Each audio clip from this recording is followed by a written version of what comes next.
For this activity, we're going to be working on the internal rotators of the rotator cuff. We're going to need some external resistance like a dumbbell or a small round plate. We're going to start by lying on our side with our knees brought forward, and our weight is going to be held out in front with our elbow close to the body.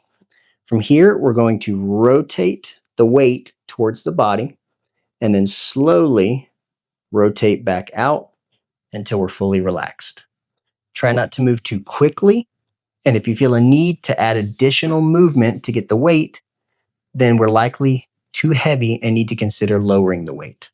Now, additionally, because we are working the arm that is affected and it's underneath us, if this exercise creates discomfort, please let your provider know and they can provide an alternative exercise. If this exercise feels okay, we're going to again rotate towards the body, then rotate back outward all the way until we feel a slight stretch. For this exercise, perform sets and reps as prescribed by your provider.